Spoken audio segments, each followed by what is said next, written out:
기도하고 말씀을 전하겠습니다. 하나님 아버지 감사합니다. 하나님이 80여 년 전에 세우셨고 또 지난 세월 동안 늘 은혜로 함께 하셨던 대구 서부교회, 하나님 은혜 가운데 성전을 건축할 수 있는 복된 기회를 주시고 이 일이 은혜 가운데 잘 진행하게 하시니 감사합니다.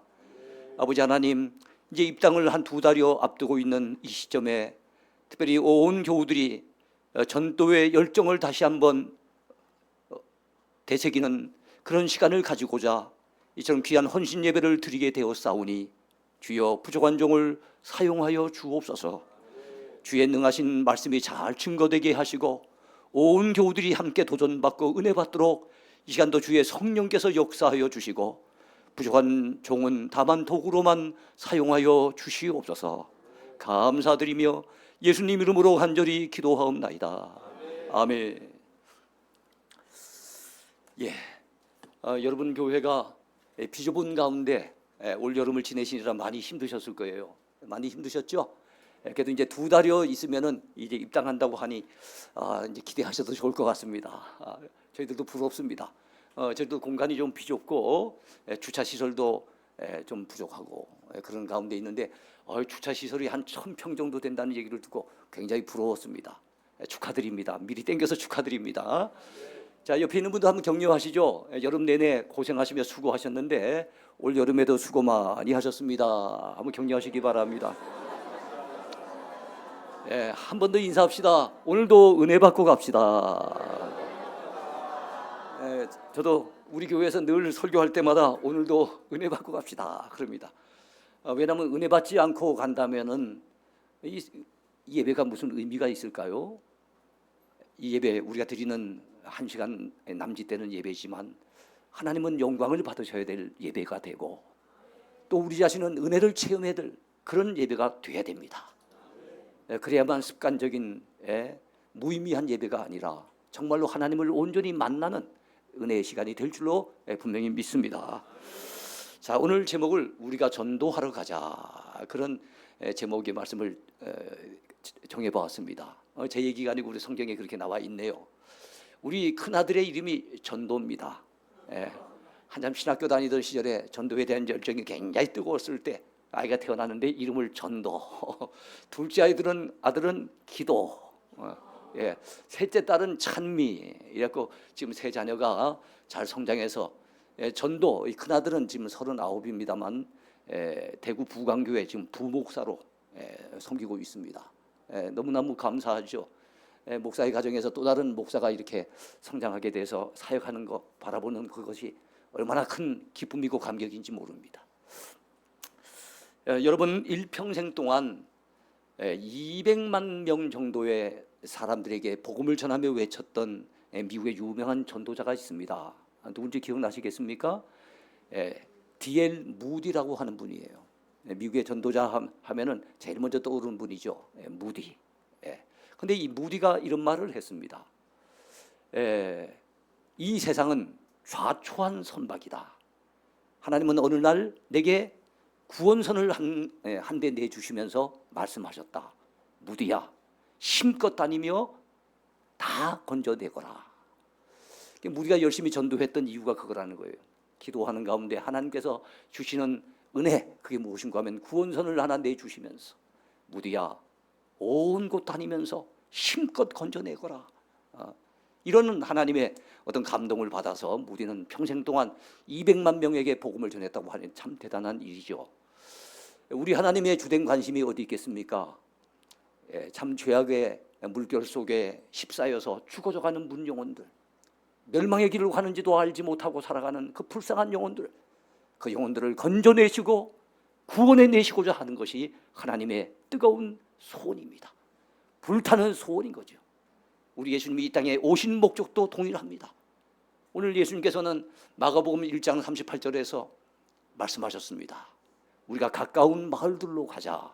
거기서도 전도하리니 내가 이를 위하여 왔노라 그랬습니다. 우리 예수님이 오신 목적이 전도하기 위해서 오셨대요.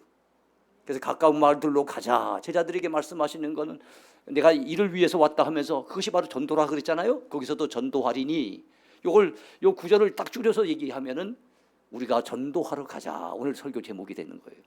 우리가 가까운 말들로 가자. 거기서도 전도하리니 내가 이를 위하여 왔노라. 여러분, 마가복음에 예수님이 오신 목적에 대해서 예수님은 3번 말씀하셨어요. 오늘 1장 38절에서는 전도하기 위해서 오셨다고 말씀하셨고, 2장 17절에서는요, 내가 의인을 부르러 온 것이 아니라 죄인을 부르러 왔노라. 그렇게 말씀하셨어요. 죄인된 우리를 불러내셔서 구원하시기 위해서 오셨다는 거예요. 그 다음에 10장 45절에서는 이 마가복음의 요절이라고 하는데 가장 대표적인 구절이거든요. 예수님이 이런 말씀을 하십니다. 내가 온 것은, 인자가 온 것은 섬김을 받으려 함이 아니요 도리어 섬기려 하고 인자의 목숨을 많은 사람의 대속물로 주려 함이니라 그랬습니다. 이 3구절, 예수님이 오신 목적에 대해서 말씀하신 3구절을 종합하면은 그게 무엇이겠습니까? 우리 예수님은 죄인된 인생을 구원하기 위해서, 전도하기 위해서 이 땅에 오셨고, 그 목적을 이루기 위해서 심지어 당신의 목숨마저도 대속제물로 우리를 위해서 내어놓으시기 위해서 이 땅에 오셨다는 거예요.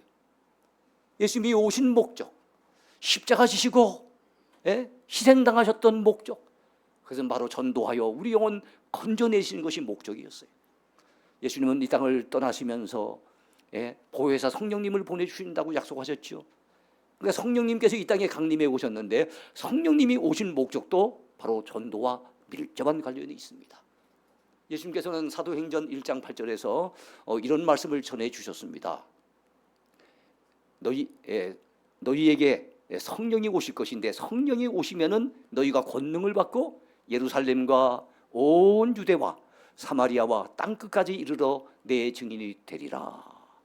성령이 오신다고 말씀하시면서 성령이 임하실 터인데 그 이유는 무엇이라고요? 너희가 권능을 받고 그 권능 가지고 온 땅끝까지 복음 들고 나가서 전도하게 하기 위해서 성령님이 오신다는 거예요. 그분을 왜 보혜사라고 합니까? 보혜사를 영어 성경에서는 때로는 헬퍼라고 이렇게 번역이 됩니다. 헬퍼, 도와주시는 분. 우리는 용기도 부족하고 지혜도 부족하고 입술도 둔하고 전도하기가 쉽지 않으니까 전도는 하긴 해야 되는데, 전도해서 영혼을 건져내긴 건져내야 되는데 우리의 부족함을 우리 주님은 잘 알고 계시기 때문에 우리 약함을 도와주시기 위해서 헬퍼, 이 보혜사 성령님이 이 땅에 오셨다는 거예요. 여러분 믿으시기 바랍니다. 그러니까 하나님의 불타는 소원도, 예수님이 이 땅에 오신 목적도, 십자가 지신 이유도, 그리고 성령님께서 이 땅에 오신 목적도, 한 걸음 더 나아가 이 땅에 교회가 세워지고 존속하는 이유도 다 전도와 관련이 있습니다. 여러분, 그래서 전도하여 많은 영혼을 건져내는 교회, 여러분 교회는 지난 76년 그 역사입니까? 그 속에서 많은 영혼들을 전도한 것 같아요. 그러니까 이런 대형 교회로 성장하지 않았겠습니까? 그렇죠? 그래서 이런 교회는 구원선 교회입니다. 그러나 교회들 가운데는 유람선 교회도 있어요. 그저 교인들끼리 모여서 먹고 마시고 같이 교제하고 즐기고 뭐 이런 데만 초점을 맞추지, 전도해서 영혼을 건져내는 일에는 별로 관심이 없다고 한다면 그 교회는 유람선 교회가 되고 마는 거죠. 교회는 구원선 교회가 되어야 됩니다. 그런 측면에서 여러분, 서부교회를 향하신 우리 하나님의 뜻, 하나님의 마음, 어떤 마음이겠습니까? 여러분 예배당 잘 지으시고 그 넓은 교회 안에 이제 빈자리가 많이 생길 것 아니겠어요? 지금은 이렇게 복잡하게 예배드리시지만, 그래서 몇 프로 갈려서 이렇게 예배드리겠지만은 여러분 그 넓은 곳에 이제는 빈자리를 채워야 되잖아요. 그러기 위해서 우리가 전도의 열정을 쏟아야 될 줄로 분명히 믿습니다. 전도하는 것은 너무 참 소중한 일이에요. 너무나도 귀한 일입니다. 자, 이처럼 귀한 전도지만 우리가 때로는 전도하지 못하는 이유가 몇 가지 있는 것 같아요. 왜 전도하지 않을까요? 왜 전도를 잘 못할까요? 첫 번째는 아예 전도를 안 한 사람은 아직 믿음이 너무 약한 사람이고요. 아직 구원의 확신이 부족한 사람일 겁니다. 그러나 오랫동안 신앙생활하는 분들이 정말 믿음의 확신이 있음에도 불구하고 열심히 전도하지 못하는 이유, 그것은 첫 번째는 여러분 몇 번 전도해봤는데 실패했기 때문입니다. 몇 번 찔러봤는데 뭐 반응이 시큰둥한 거예요. 한두 번 오다가 또 많은 거예요. 그러니까 몇 번 해보다가 그만 스스로가 실망을 해서 전도를 언제부턴가 전도는 나와는 상관이 없다 생각하고 나는 전도의 은사가 없는가 봐 라고 하고 포기하는 거예요. 그래서 성령의 여러 가지 은사들에 대해서 성경은 얘기하지만 전도를 은사라고 표기한 데는 한 군데도 없어요. 전도는 은사가 아닙니다. 은사 받은 사람만 전도하는 게 아닙니다. 예수 믿는 모든 사람은 전도자가 되어야 되고 선교사가 되어야 됩니다. 예수 믿지 아니하는 모든 사람들의 마음은 선교지고 그들은 피의 전도자입니다. 그래서 우리 모두는 전도에 열심을 내야 될 줄로 믿습니다. 다른 일은 우리가 안 되더라도 좀 열심히 더 시도를 해보고 하는데 전도는 그저 몇 번 해보다가 중도에 포기하는 경우가 참 많은 것 같은데요. 그래서는 안 됩니다. 저 전도하다가 또 잘 안 되는 이유, 그것은 기도가 따라가지 않기 때문입니다. 아까도 말씀드렸지만 우리가 전도하는 일에 돕기 위해서 오신 분이 성령님이신데 우리가 기도할 때 성령님께서 역사하십니다. 그래서 누군가를 놓고서 여러분 전도하려고 한다면 말로만 전도 잘할 수 없습니다. 뭐 변호사들이 잘할 것 같지요? 정치인들을 막 유창하게 말을 하니까 그들이 잘할 것 같습니까? 아닙니다. 어떤 사람들은 참 말이 우둔하고 그런데도 불구하고 전도를 잘 해내는 사람들을 보면은 이건 사람의 말 주변으로 하는 것은 아니구나 하는 것을 느끼게 돼요. 성령께서 그들의 마음을 감동시켜 주셔야 됩니다. 성령께서 감동을 시켜 주셔야 됩니다. 그러기 위해서 성령님의 도우심을 구하고 우리가 뭐 해야 되겠습니까? 기도해야 되는 거예요. 기도의 성자로 널리 알려져 있는 분이 있습니다. 독일 분이면서 영국에 건너가 가지고 선교사로서 고아원을 오랫동안 운영했던 고아의 아버지, 기도의 성자 조지 뮬러라고 하는 분입니다. 조지 뮬러는 기도의 사람이었기 때문에 평생 동안 5만 번의 기도의 응답을 경험했다 그래요. 일기장에 그거를 다 기록해 놓았습니다. 자, 그런데 여러분 이 5만 번의 기도 응답 가운데 조지 뮬러가 가장 오랫동안 기도했던 것은 자기가 초등학교 시절에 같이 자랐던 친구들 가운데 믿지 아니하는 친한 친구 5사람, 그들 영혼을 건져내기 위해서 무려 52년이나 기도했대요. 52년. 이야, 한 기도 제목을 가지고 52년 기도했다는 거예요. 우리 조금 하다가 안 되면 포기하기 쉬운데 포기치 아니하고 52년 동안 꾸준히 기도했는데 3사람은 비교적 일찍 믿었대요. 근데 2사람이 여전히 안 믿고 있는 거예요. 근데 조지 뮬러 목사님이 이제 자기가 나이가 많은 것을 느끼고 이제 죽을 때가 다 된 것을 느꼈어요. 그분이 98세까지인가 참 오래 장수하셨거든요. 그래서 마지막 강단에서 마지막 설교를 하기 위해서 서는 그날 4번째 친구가 외국에 나갔다가 모처럼 만에 고국을 방문해서 그 예배에 참석을 한 거예요. 조지 뮬러 목사님이 막 말씀을 갖다 전하면서 자기 친구들을 위해서 52년 동안 기도해왔다는 그 얘기를 한 거예요. 예배 시간에, 설교 시간에 그런 말씀을 전해 들으면서 저 친구가 나를 위해서 52년이나 기도했구나. 마음에 큰 감동을 받았어요. 그래서 그 순간에 예수님을 영접하기로 하고 그때 전도가 된 거예요. 그리고 마지막 한 사람은 장례식이 끝나고 얼마 지났을 무렵인데 역시 또 외국에 있던 친구, 마지막 5번째 친구가 국내에 들어왔다가 조지 뮬러가 죽은 얘기를 들어요. 그 자신도 이제 나이가 많이 들었습니다. 그런데 자기를 위해서 52년이나 기도해왔다는 얘기를 죽고 난 다음에 들었지만 그 얘기를 전달을 받으면서 마음이 뜨거워짐을 느낍니다. 그 친구가 내 영혼을 건져주려고 내 영혼 구원을 위해서 52년 동안이나 기도해왔구나. 내 친구의 정성을 생각해서라도 내가 믿음 생활을 하지 않을 수 없다라고 하고 결국에는 신앙생활을 하게 됐답니다. 그러니까 5명 위해서 기도했는데 결국엔 다 구원해낸 거예요. 그렇습니다. 우리가 기도가 따라가지 아니하면 전도의 열매가 맺기가 쉽지 않아요. 오늘 본문 여러분 38절에서 제가 예수님이 전도하기 위해서 오셨다는 말씀을 전해드렸어요. 그런데 그 바로 위에 35절에 가면 예수님께서 새벽 미명에 아직도 밝기 전에 예수님이 뭐 하시는 장면이 나옵니까? 습관적으로 예수님이 기도하시는 장면이 나와요. 기도. 한적한 곳에 가셔서 예수님이 기도하시는 겁니다. 하나님 아버지께 마음을 다해 기도하시는 겁니다. 오늘 이 동네 저 동네 다니며 전도하실 터인데 전도의 열매가 맺히기를 위해 기도하시는 겁니다. 하나님의 아들 거룩하신 성자께서도 기도의 필요성을 절감하시면서 엎드려 기도하셨다면 우리가 기도 없이 뭔가를 이뤄낸다는 것, 더더욱이나 영혼을 건져내는 일을 기도 없이 행할 수 있다는 것, 우리 힘만 가지고 우리 짧은 지혜, 짧은 경험만 가지고 여러분 그 영혼을 건져낼 수 있겠습니까? 힘이 들죠. 그동안 우리가 전도의 열매가 별로 없었고 그로 말미암아 전도를 포기하게 된 주된 이유 중에 하나는 전도와 기도를 병행하지 않았기 때문인지도 모릅니다. 여러분 전도할 대상이 있다면 전도하기 전에 우린 기도를 해야 됩니다. 기도를 많이 하다 보면 옛날에 고구마 전도왕이라는 말도 들어보셨습니다만 전도 막 기도 많이 하다 보면요 예전에 같으면 푹 찌르면 단단해서 잘 안 들어가던 사람이 기도가 잘 준비되어 있으면 어느 날 전도하려고 푹 찔러 보면 이게 쑥 들어가는 거예요. 어떤 영혼입니까? 때가 찬 영혼인 거예요. 우리 교회 집사님 중에 한 분은 두리공원에서 전도를 처음 받았어요. 두리공원 여기선 그리 멀지 않은 곳에 있죠.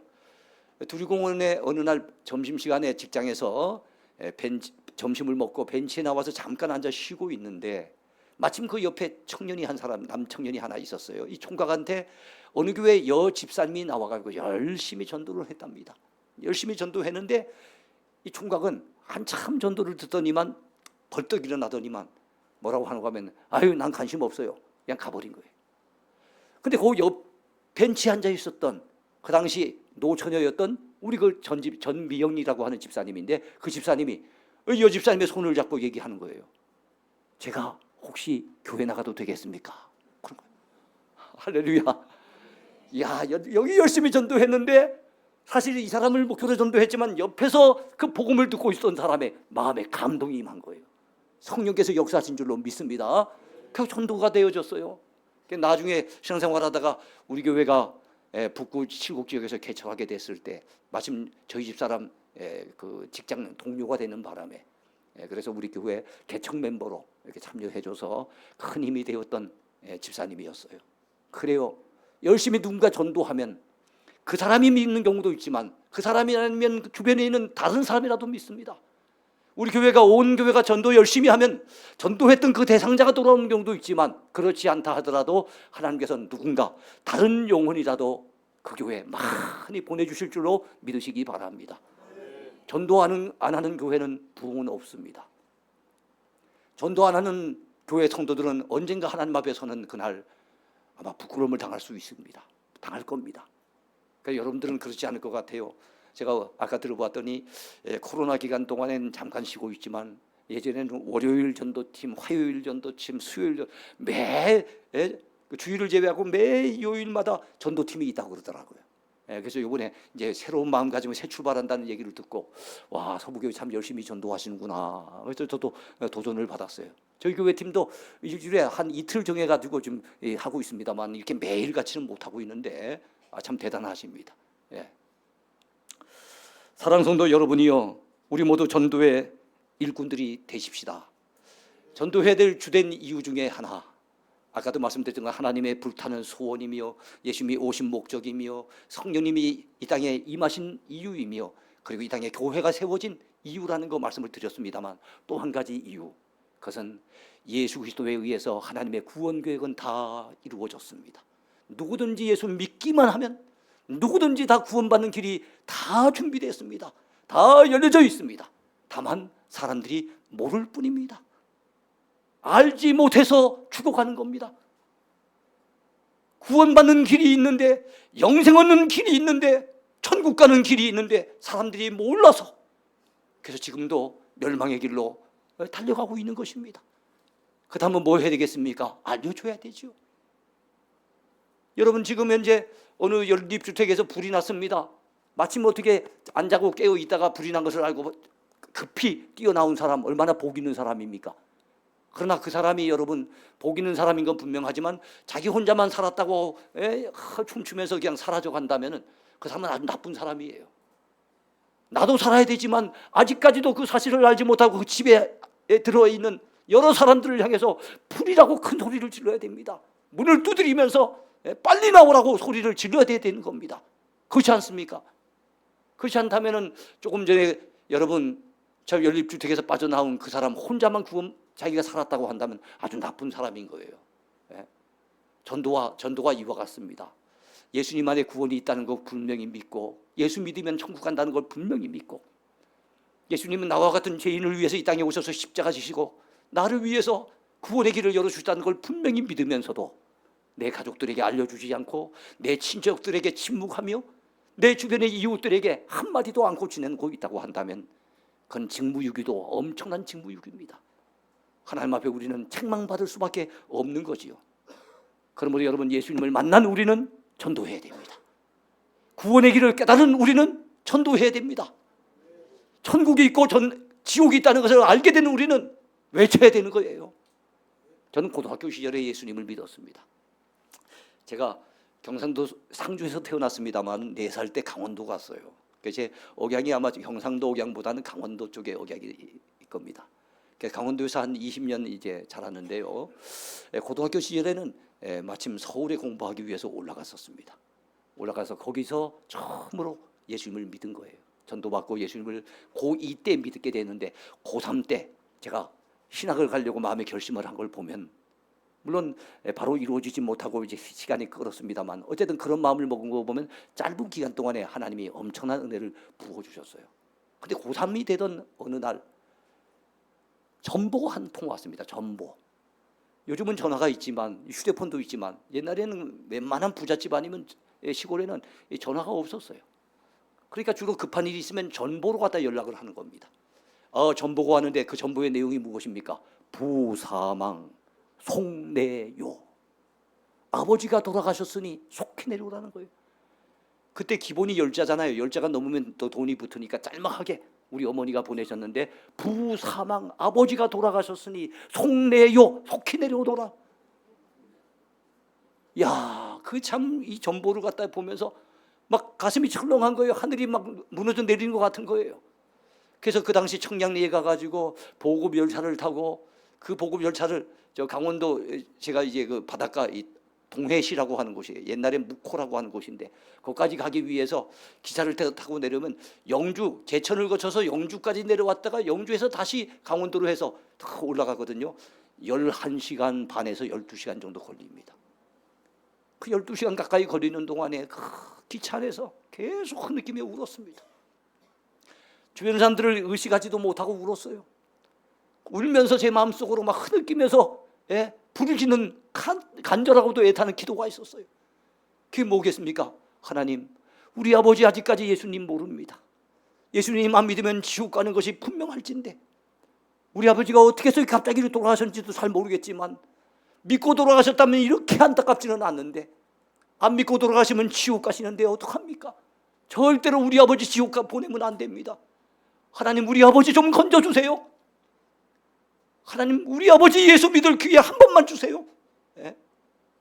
어떤 일로 돌아가시는지 모르겠지만 다시 깨어나게 하시고 다시 살아나게 해주세요. 이야, 참 고3짜리가 막 그냥 그 기차 안에서 계속 흐느끼면서 그런 기도를 하고 간 거예요. 왜냐하면 제가 믿은 지는 얼마 안 됐지만 하나님이 계시다는 거 분명히 믿어졌고, 천국과 지옥이 있다는 게 분명히 믿어졌고, 예수 믿어야만 천국까지, 예수 안 믿으면 지옥 간다는 것도 분명히 믿어졌기 때문에 저희 예수 안 믿는 아버지에 대해서 너무너무 마음이 안타까운 거예요. 그런데 여러분, 기차역에 도착해서 집에 가봤더니 집이 보통 옛날에는 장례식을 집에서 치르잖아요. 그렇지 않아요. 요즘같이 뭐 장례식이 따로 있고 그러잖아요. 않지 않잖아요. 그래서 집에 가면 장례식 분위기가 돼야 되는데 왠지 장례식 분위기는 아니에요. 우리 막내 동생이 거기 있는데 동생한테 물었어요. 네 왜 혼자 여기 있냐? 아버지는 지금 어디 계시고 엄마는 지금 어디 계시냐 이랬더니 병원에 지금 계시는데 마침 조금 전에 아버지가 깨어났다는 거예요.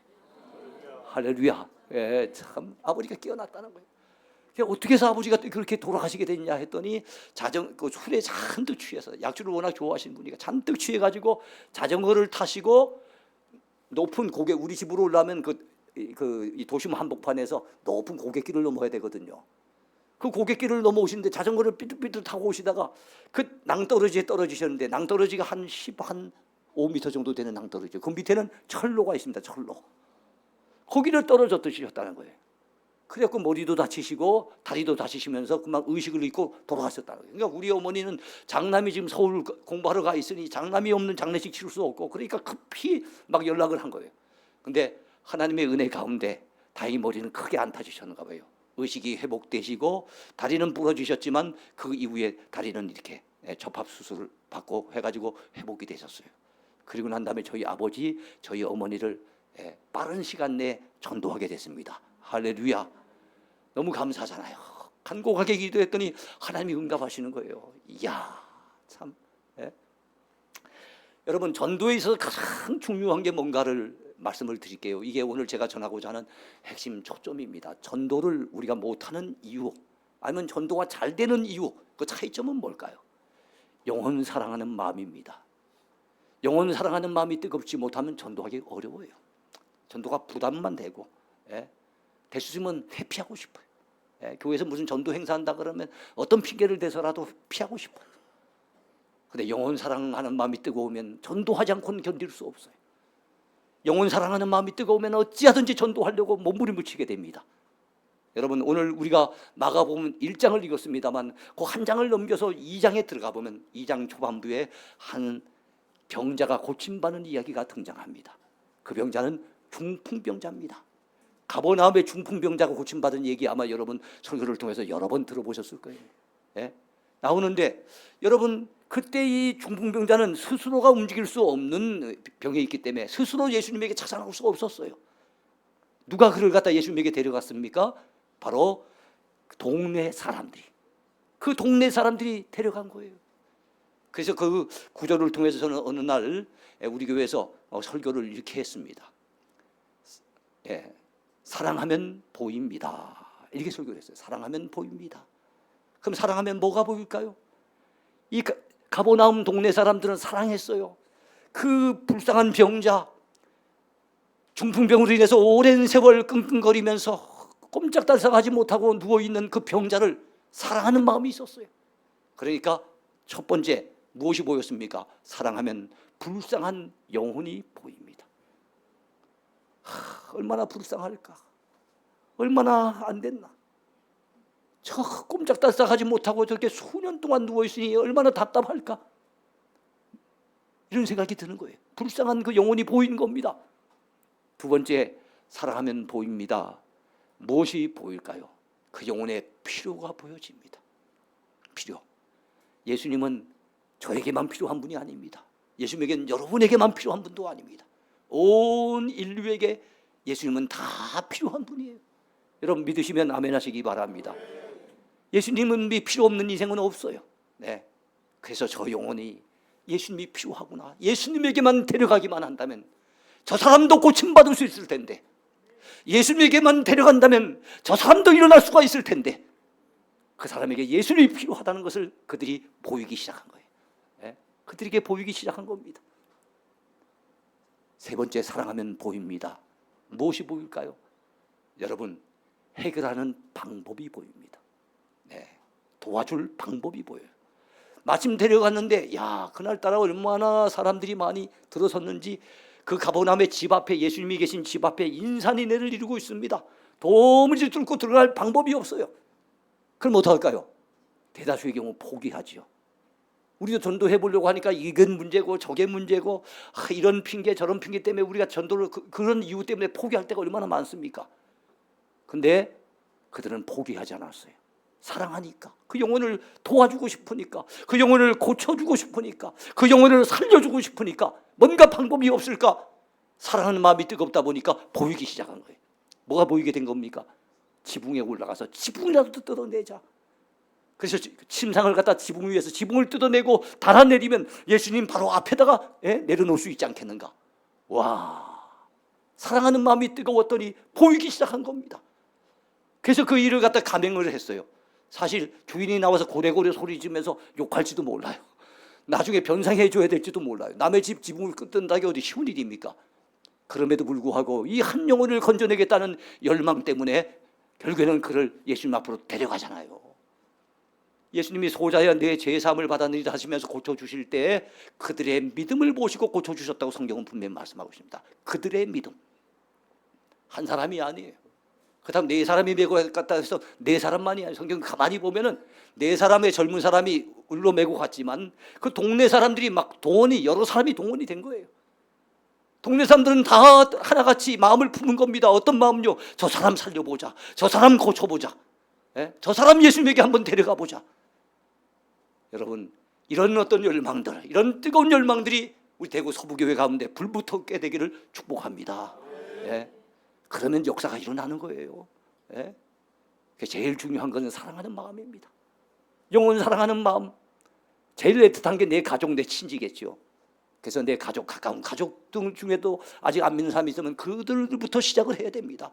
그러면서 점점 넓혀가 가지고 우리는 이 땅에 정말 죽어져가는 문 영혼들을 건져낸 일에 열심을 내야 될 줄로 믿습니다. 여러분, 우리 교회는 선교 중심으로 이렇게 목회를 제가 해왔어요. 개척 초창기부터 선교회. 개척 첫해 교인이 그저 10대 명밖에 안 되는데도 인도에 있는 한 선교사님을 후원했어요. 그 선교사님이 지금 우리 교회 오후 예배에 와서 지금 선교 보고 하는 중에 있습니다. 예. 그때부터 시작을 해갖고 열심히 선교사님들을 돕기도 하고 나중에 파송하기도 하고 선교지에 예배당을 세우기도 하고 뭐 이렇게 하면서 지금까지 지내왔는데, 그러는 가운데 우리 교회가 선교가 폭발적으로 이렇게 많이 부흥할 수 있는 기회가 왔어요. 그건 뭔가 하면 한 목사님과의 만남이었습니다. 한 목사님과의 만남인데, 이 목사님은 황선규 목사님이라고 하는 침례교 목사님이세요. 미국 시애틀에서 목회를 하시던 목사님입니다. 그런데 이 목사님이 어느 날 86세가 되셨는데, 85세가 되셨는데 저를 만나시려고 미국에서 그 서울에 오셨다가 서울에서 대구까지 내려오셨어요. 저를 만나자고 대구까지 오신 겁니다. 어떻게 해서 그분을 만나게 되는가 하면은 그분이 65세 때 65세 되기 직전에 사모님이 소천하셨답니다. 사모님이 그 지병이 있어서 소천하시고 65세 때 건강검진을 받았는데 가봤더니 목사님이 담배도 안 피우시는 분인데도 불구하고 폐암, 그것도 말기라고 하는 판정을 받는 거예요. 사형 선고를 받습니다. 결국 3개월밖에 못 산대요. 목사님이 큰 충격을 받았지요. 그래서 목회하던 그 목회를 갖다 정리를 하고 나는 이제 마지막 죽음은 내가 고향 땅에서 가서 맞이했으면 좋겠습니다. 했고 미국 생활을 청산을 하고 정리를 하고 난 다음에 그분이 고향 땅이 그 지리산 인근이랍니다. 그 지리산 인근에다가 방 하나 잡아놓고 거기서 이제 지내는 거 성경 읽고 기도하고 그러면서 지내는 거예요. 지내는데 어느 날 문득 이런 생각이 떠오르더래요. 아니 내가 이제 몇 달 후면은 하나님을 배워야 되는데 하나님 앞에 섰을 때 정말 칭찬을 더 많이 받고 상을 더 많이 받으려고 한다면 내가 몇 달이라도 이렇게 보낼 것이 아니겠구나 라는 생각이 들더래요. 그래서 그래 내가 단 한 영혼이라도 내가 전도해야 되겠다 생각을 하고 그 목사님이 우유에다가 빵, 과자 이런 것들을 봉지에다 만들어가지고 자비량해서 동네 다니면서 전도했대요. 전도의 열매가 맺어지면 가까운 교회에다 연결시켜주고 그러면 전도를 하는 거예요. 전도하면서 마음속에 가만히 생각해 보니까 전도도 귀하지만 또 선교도 해야 되겠구나 생각을 하고 전도는 몸으로 하면 되는데 선교는 주로 이제 물질이 또 필요하대. 물질과 기도를 해야 되잖아요. 그런데 그분에게는 어떤 일이 있는가 하면 6.25 전쟁 때 백마고지 전투 들어보셨죠? 백마고지 전투에 그분이 중대장으로 참여를 했다가 총탄에 맞아가지고 그분이 다치기도 하시고 혁혁한 공도 세우시고 그랬는가 봐요. 그래갖고 국가로부터 매달 150만 원의 연금이 나오셨대요. 150만 원. 그래갖고 이 150만 원을 선교지에서 어려운 가운데 선교하는 분들 도와야 되겠다 생각하고 한 분당 10만 원씩 15분을 소개를 받아가지고 내가 살아있는 몇 달 동안이라도 그분을 지원하고 가야 되겠다. 그래서 몇 달 되든 간에 하나님이 부르시는 그날까지 몸으로는 전도하고 물질과 기도로는 선교해야지 라고 생각을 하고 그게 지원을 하게 됐답니다. 여러분 그런데 그때 그 심정이 뭔가 하면은 6.25 전쟁 당시에 백마고지에서 치열하게 전투하고 있을 때 새벽녘인데 누군가 여긴 물입니다만 이걸 주먹밥이라 생각해. 주먹밥 크기 이 정도 되겠죠?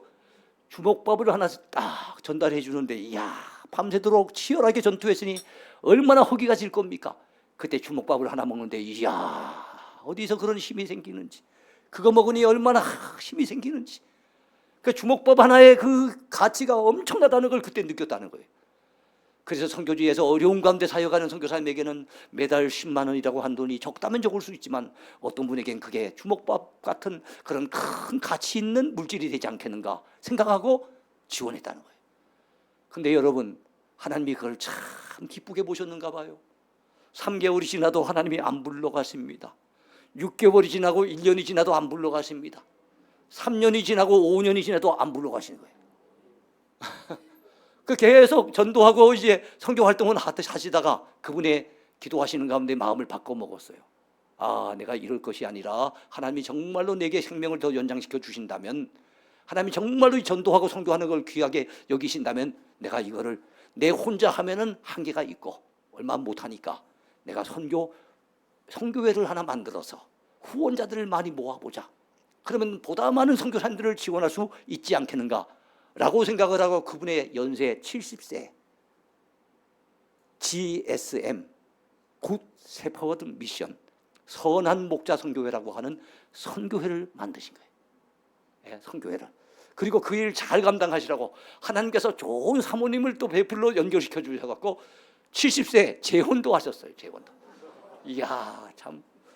예, 재혼했다는 얘기하니까 여러분 굉장히 더 반가워하시네요.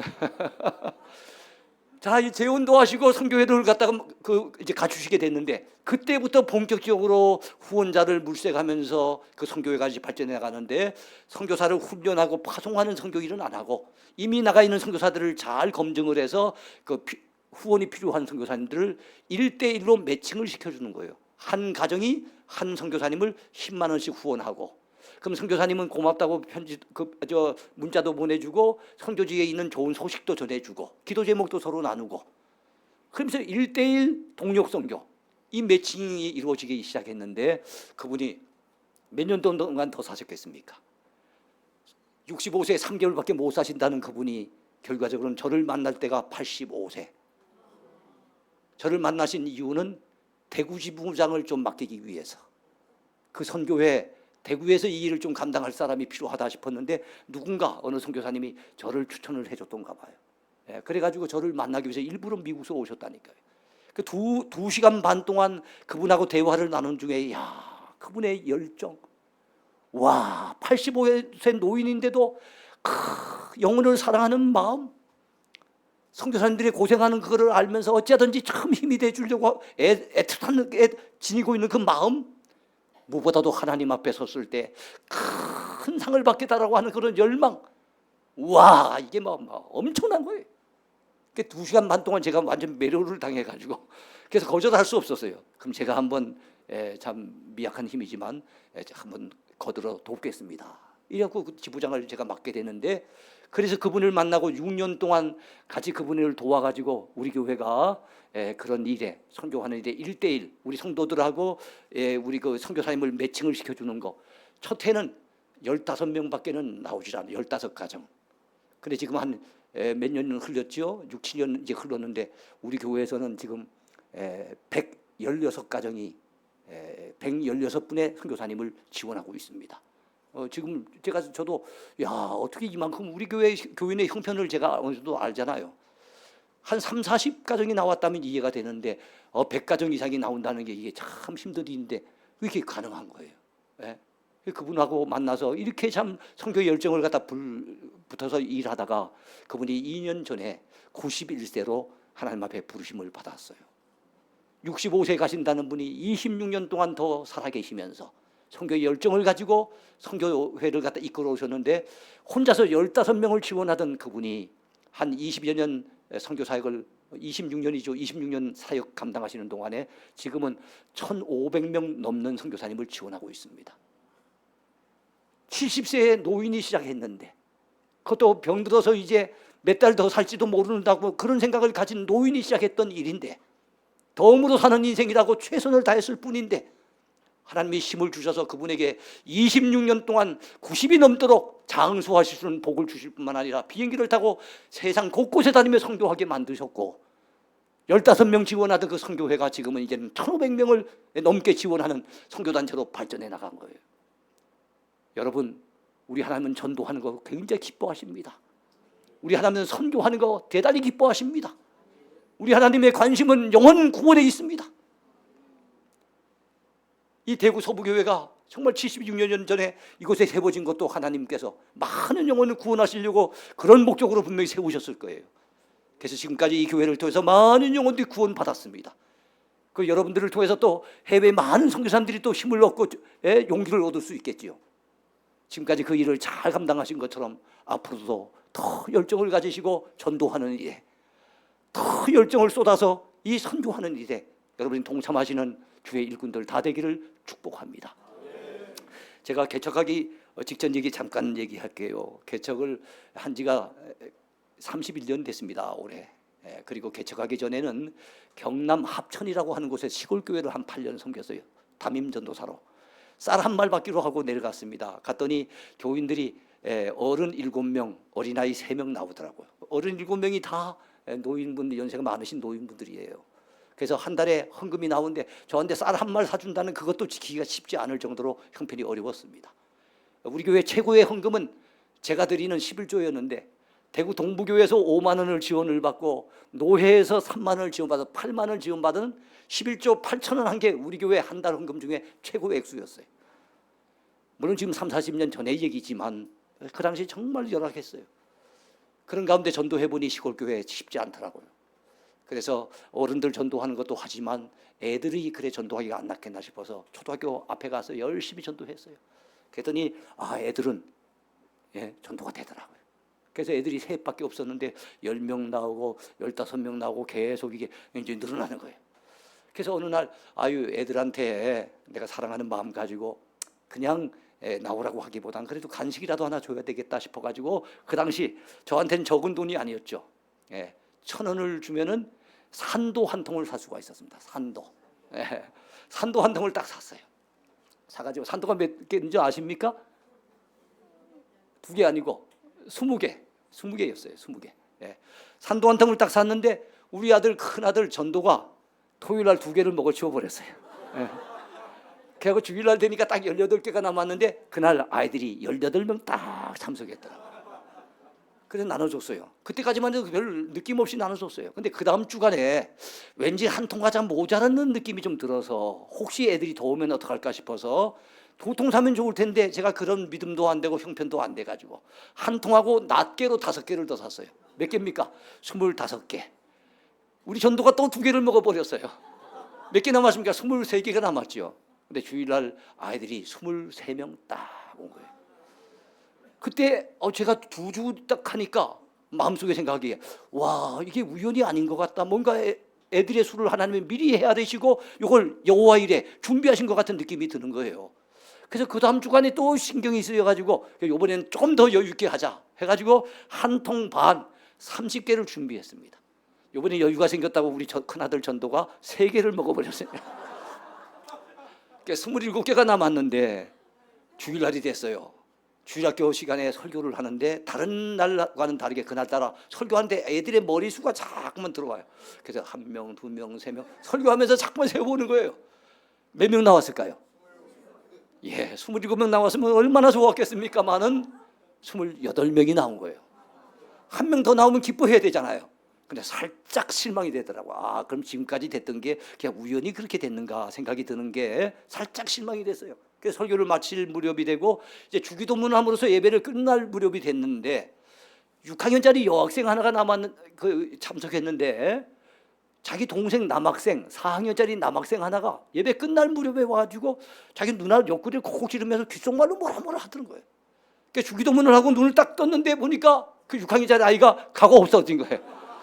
동생이 데려가 버린 거예요. 엄마한테 무슨 전가를 했는지 모르겠지만 데려갔어요. 몇 명 남았습니까?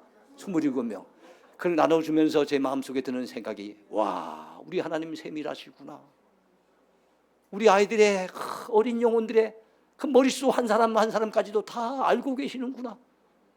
그리고 우리 하나님은 시골교회 저 전도사 이름 없는 전도사 이제 신약 공부하면서 겨우 교회를 받들어 섬기고 있는 그 이름 없는 전도사에게도 우리 하나님은 관심이 있으시구나. 무관심하지 않으시구나. 외면하지 않으시는구나 하는 것을 마음속으로 느끼면서 얼마나 큰 힘이 되는지 몰라요. 여러분 전도하고 선교하고 이렇게 하다 보면은요 정말 하나님의 도우심의 손길을 순간순간 느낄 때가 참 많아요. 영혼 건져내는 일이 최고의 보람입니다. 영혼 건져내는 일이 최고의 상급입니다. 여러분 배가 2척이 망망대해 위에 떠 있다고 합시다. 똑같이 두 척의 배가 떠 있다고 하지만 그 가운데 하나의 배는 나아갈 방향이 뚜렷하지 않습니다. 목적지 없이 떠 있다고 합시다. 이런 배를 우리는 표류 중인 배라 이렇게 얘기를 합니다. 그러나 한 배는 목적지가 뚜렷합니다. 이런 배를 우리는 항해 중인 배라고 얘기를 하지요. 많은 사람들이 지금 인생을 표류하고 있습니다. 방황하고 있습니다. 왜요? 자기가 어디로 가야 되는지 방향을 몰라요. 인생의 성공은 속도에 있지 않습니다. 방향에 있습니다. 내가 어디로 가야 되는지 방향을 바로 잡아야만 그 인생이 진정한 성공인 거예요. 예? 우리가 마지막 갈 방향은 어디입니까? 천국 방향입니다. 천국 방향. 우리 마지막에 누구 앞에 서야 됩니까? 하나님 앞에 서야 됩니다. 그렇다면 우리 인생의 마지막 표대는 뭐가 돼야 됩니까? 하나님 앞에 받게 될 칭찬과 상급이 돼야 됩니다. 사도 바울은 빌립보서 3장 14절에서 분명히 외쳤습니다. 표대를 향하여 그리스도 예수 안에서 하나님의 위에서 부르신 부름의 상을 위하여 내가 달려가노라 그랬어요. 사도 바울은 달려가는데 표대를 향해 달려간대요. 그 표대가 뭘까요? 그리스도 예수 안에서 하나님이 나를 저 위에서 부르셨는데 그 부르심의 상, 부르신 그분이 나에게 상 주실 것을 준비하고 계시기 때문에 그 상을 위해서 달려간다는 거예요. 그는 그의 인생 끝자락에서 하나님 앞에 쓸 의의 면류관을 내다보면서 그가 마지막 순교를 갖다 당했던 것을 우리는 알고 있습니다. 참된 믿음의 사람들은 상에 관심이 많아요. 왜냐하면 히브리서 11장 6절에 여러분 참된 믿음에 대해서 이렇게 얘기합니다. 믿음이 없이는 기쁘시게 하지 못하나니 하나님께 나아가는 자는 반드시 그가 계신 것과 그가 또한 자기를 찾는 자들에게 상 주시는 이심을 믿어야 할지니라 그랬어요. 믿음이 없이는 하나님 기쁘시게 못한대요. 그러면 어떤 사람이 믿음의 사람인 겁니까? 그분이 살아계신 걸 믿는 게 믿음의 사람인 거예요. 또 하나는 그분을 찾고 섬겼을 때 그분이 내게 상 주신다는 사실을 믿는 사람이 믿음의 사람인 거예요. 예? 그러면 여러분 우리 모두는 인생의 표대를 찾아야 됩니다. 내가 나아갈 방향을 정해야 됩니다. 우리 모두는 다 하나님 앞에 언젠가 서게 될 것이기 때문에 사도 바울처럼 우리도 하나님 앞에 상 받기를 열망해야 될 줄로 믿습니다. 이 황성규 목사님 제가 소개했던 그분은 상에 대한 열망이 얼마나 큰지 몰라요. 이제 말씀을 맺겠습니다. 목회에 대해서 한마디만 하고 마치겠습니다. 저는 목회자로서 목회가 무엇일까를 한 번씩 고민해 봤습니다. 목회가 무엇일까? 그 가운데 제가 나름대로 정리한 거, 이거 목회학적으로 연구해서 정리한 거 말고요. 제가 그 경험을 통해서, 제 목회 경험을 통해서 정리한 두 가지가 있어요. 하나는 무엇인가 하면 이 땅 항구에서 저 천국 항구까지 하나님께서 내게 맡겨주신 양무리들을 놓치지 말고 떨을 떨구지 말고 그들이 무사히 천국 항구에 당도하기까지 그들의 영혼을 잘 이끌어가고 챙겨가는 거, 그래서 그들로 하여금 구원받게 해야 하는 거, 이게 목회라고 저는 생각합니다. 두 번째 목회가 뭘까 생각을 해봤더니 두 번째는 여러분 천국에 가기 전까지만 해도 천국에 가서 구원받는 것만 해도 우리는 최고의 기쁨이고 감격이고 성공이라고 생각할 거예요. 근데 천국에 막상 가보면은 그렇지 않음을 느낍니다. 천국에 갔더니 와, 우리 하나님은 공평하신 하나님이어서 모두 다 똑같이 대우하시는 그 공평이 아닌 거예요. 행한 대로 갚으시는 공평, 수고한 대로 상 주시는 공평. 우리 하나님은 공평하신 분이기 때문에 이 땅에서 주를 위해 믿음으로 어떻게 살았는지 다 알고 계신 그분이 더 많이 수고한 자에게는 더 큰 상을 주시고 더 좋은, 더 아름다운 집에 살게 하시고 더 큰 칭찬을 안겨주실 것 아닙니까? 그런 사람이 있는 밤에 겨우 근신이 구원받아가지고 천국에 들어간 사람도 있을 거 아니에요? 이 땅에서는 모르겠죠. 그러니까 천국에 들어가는 그 순간에 깨닫게 되는 겁니다. 이야, 내가 기회 있을 때, 저 땅에서 삶의 기회가 내게 주어졌을 때 더 충성할 것을, 더 많이 전도할 것을, 더 열심히 주의 일 감당할 것을, 더 열심히 교회를 섬길 것을, 이런 후회가 될 것 아닙니까? 그래서 저는 목회가 무엇인가를 생각해 본 거예요. 목회란 성도들이 주를 위해서 일할 수 있는 기회를 제공해 주고 주 앞에 상을 많이 받을 수 있는 동기를 부여해 줘서 그들로 하여금 이 땅에 살아있는 동안에, 기회 있을 동안에 열심히 주를 위해 충성하고 봉사하고 전도하고 선교하고 주를 위해서 열심히 일해가지고 결국에는 하나님 앞에 섰을 때 상을 많이 받을 수 있도록 지도해 주고 이끌어주고 인도해가는 것이 목회가 아니겠는가 이 생각을 하는 거예요. 저는 처음에는 목회가 첫 번째 그것만 목회의 중요한 거라고 생각했는데 나중에 오랫동안 목회 생활하면서 깨닫게 되는 것이 우리 성도들, 제가 지도하는 성도들이 정말 주를 위해 열심히 충성하다가 나중에 큰 상 받게 하는 것이 내가 목회자로서 마땅히 해야 될 일이고, 그 일을 제대로 감당하지 못한다면 제가 직무유기하는 것이나 똑같다라고 생각을 합니다. 여러분, 하나님 앞에 상 받는데 제일 큰 상이 어떤 상일까요? 아마 선교자로서 주를 위해 목숨 바친 사람이 제일 큰 상 받을 겁니다. 그 다음에 상 많이 받는 사람은 전도 많이 한 사람, 선교 많이 한 사람. 저는 성경을 많이 연구하면서 제가 느낀 거예요. 하나님이 전도보다, 선교보다, 한 영혼을 건져내는 그 일보다 하나님이 더 기뻐하시는 일은 없어요. 우리가 그 일을 할 때 정말로 하나님을 기쁘시게 할 수 있는 거예요. 그러니까 그것이 큰 상을 받는 일이라고 분명히 믿습니다. 여러분이요, 서부교회 귀한 성도 여러분이요, 여러분 참 이 교회를 열심히 충성되게 지금까지 잘 섬겨오셨겠지요. 그동안도 또 교회를 열심히 섬기면서 또 열심히 전도도 하시고 그랬을 거예요.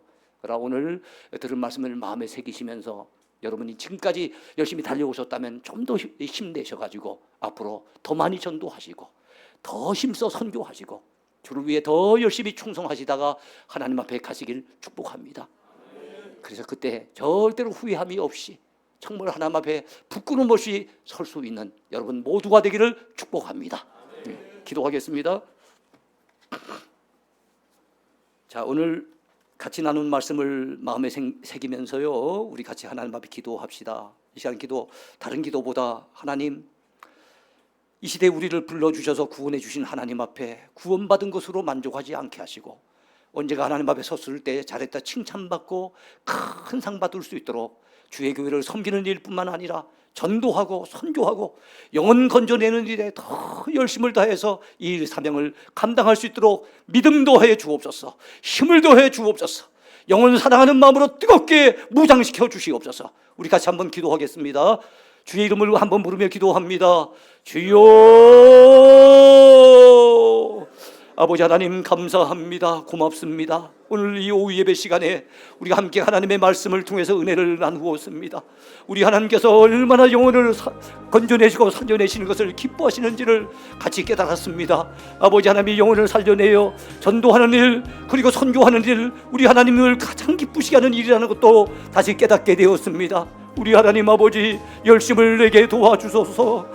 주여, 우리가 하나님 앞에 섰을 때 정말로 하나님 앞에 칭찬받고 상 받을 수 있는 우리가 되기를 소망합니다. 그 표대를 향해 아버지 우리가 달려가게 도와주시옵소서. 아버지, 표류하는 인생 되지 않게 도와주시고 갈 길을 몰라 방황하는 인생 되지 않게 도와주시고 불신자들처럼 세상적인 가치관에 매몰되어 살지 않게 도와주시고 아버지, 우리에게 주어져 있을 때 생명이 주어지고 기회가 주어져 있을 때 직분이 주어져 있을 때 아버지 하나님의 주를 위해 더 충성하며 헌신하며 하나님 앞에 부끄러움 없이 열심을 내어 살아갈 수 있도록 우리 하나님 아버지 도와주시옵소서. 아버지, 서부교회 온 교우들이 아버지 영혼을 건져내는 일에 아름답게 쓰임받게 도와주소서. 아버지 하나님, 가버나움 온 동네 사람들처럼 저들이 마음을 같이하여 열정을 다하여서 아버지 하나님 영혼을 건져내고 구원해내는 그 거룩한 일에 아버지 마음을 같이하여 힘을 낼 수 있도록 저들을 격려해 주시길 원합니다.